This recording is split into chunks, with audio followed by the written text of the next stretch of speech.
If you're looking to get into leatherwork, this video is going to tell you what you need to know to get started.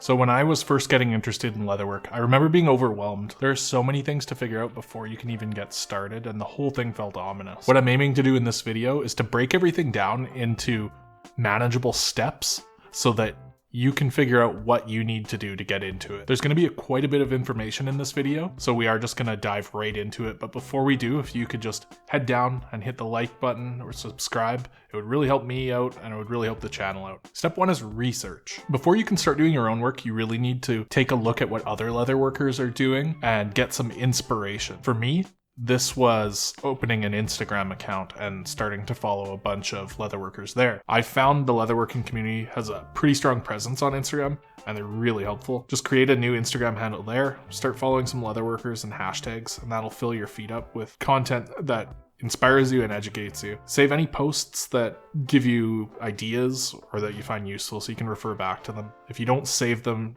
chances are pretty good that you're not going to remember them. Some hashtags I'd recommend following are leatherworking, leathercraft, leather goods, and handmade leather goods. And then what you can do is dive into posts and kind of go down the rabbit hole using hashtags found in those posts. Doing this will fill up your Instagram feed with leatherworking content, and then what you can do is go and follow leather crafters that really inspire you from that content so that you see more of their stuff. And this should help you narrow down the style that you're going. Don't forget to engage with the community and ask questions. The vast majority of the leatherworkers on Instagram have been absolutely great. Most of them will take the time out of their day to give you a hand if you need. And if you're lucky, you might be able to find a mentor this way. Someone that will answer most of your questions and somebody that you can send pictures of your work to and they can critique it, give you advice, and help you progress through your journey as a leatherworker. YouTube videos are also an amazing resource for learning leatherwork. There are countless different videos by an insane amount of creators on pretty much any topic you could be looking for. I'd highly recommend following a variety of leather YouTubers and then diving in on their past videos and catching up on all their content. If I were to pick a few leather YouTubers you definitely need to follow, I would say, as well as Quarter Leather, Claridge Leather, Stock and Barrel, Little King Goods, Ira Pelche, Leathercraft Masterclass, and Mask on Leather.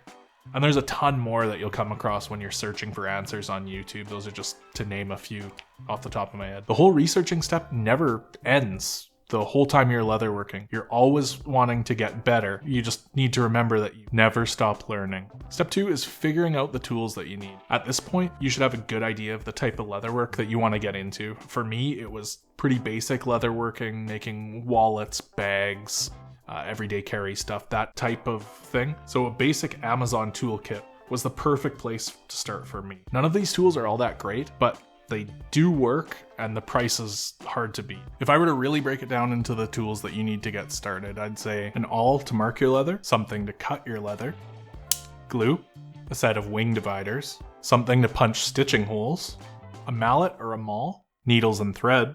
A stitching pony is optional, but it's highly recommended. An edge beveler, sandpaper, a wood slicker, and some tokenol. Most of this stuff can be found in an Amazon toolkit, and I'll leave a link below in the description to the toolkit that I think would be best. If you're planning on tooling leather, there's a few other tools that you're going to need on top of these. I don't tool leather personally, but if you do a quick search on YouTube, you should be able to find everything you need. It's not too much extra on top of this. Step 3 is choosing your leather. This is probably the most intimidating part. There are a lot of kinds of leather. Most of it's pretty expensive, and all of it's for a different purpose. So just to oversimplify, let's just say there are 2 kinds of leather. You have vegetable tanned or veg tan and chrome tanned. There are a few other kinds of tannages that are kind of hybrids, but for the sake of learning here, we're just gonna say there's only the 2. Veg tan leather is kind of the traditional way of tanning leather. It does take longer to do, and as a result, it usually costs a bit more. But this is my preferred leather. It's just beautiful stuff. It shows a lot of character, it's rugged, and it burnishes really nicely. Chrome tan leather does not take as long to produce as veg tan, and it's typically cheaper. It's not necessarily an inferior product. It does have a few characteristics that make it better for some things and not so great for others. For one, it doesn't burnish very well, if at all. Typically, you guys that do manage to burnish it use a machine, so it would be very hard to use to burnish with your wood slicker. It also doesn't accept a stamp very well. Veg tan leather just needs a little bit of water to accept a stamp, but chrome tan requires the introduction of heat to get that stamp looking good, and that adds some more tools and more issues to figure out. My advice to anyone that's getting started in leatherwork is to start with the veg tan. It's less finicky and just easier for someone just getting into the craft. You can get reasonably affordable leather from a few places. I really like SB Foot leather. SB Foot is a tannery that's owned by Red Wing Boots, and this leather's technically called oil tanned, which is kind of a hybrid tanning process, but it still mostly behaves like veg tan. I really like this leather. It's rugged, it looks really good, and it's pretty affordable. I get mine from OA Leather Supply, but I know there's a few spots in the US that are selling the same stuff. The other place I'd recommend for ordering budget leather is Tandy. I got this hide from Tandy on sale for about $80 Canadian. It definitely isn't the greatest, but it's perfect for practicing on. It's a natural veg tan, which means that it was simply tanned and then it was never dyed. I actually really love natural veg tan because it was never dyed or waxed or anything. It absorbs oils from your hands and from the environment, and it gets this really nice patina over time. And then with the natural stuff, you can also practice tooling leather or dyeing leather. It's really versatile stuff. Generally, what I use this cheap veg tan for is just prototyping. I like to make something new out of this before I cut into the really expensive stuff. So there is one other type of leather that I should at least just mention, and that's genuine leather. If you're buying leather and come across this stuff, don't get it. Don't be tempted by the price. This is the same crap that they use to make the $5 leather wallets that they sell at Walmart. Basically what genuine leather is it's the scraps that are taken from the process of making decent leather, and then they press them all together and glue them and they paint the surface. And it's a really crappy product. I don't recommend using it. It's not gonna last.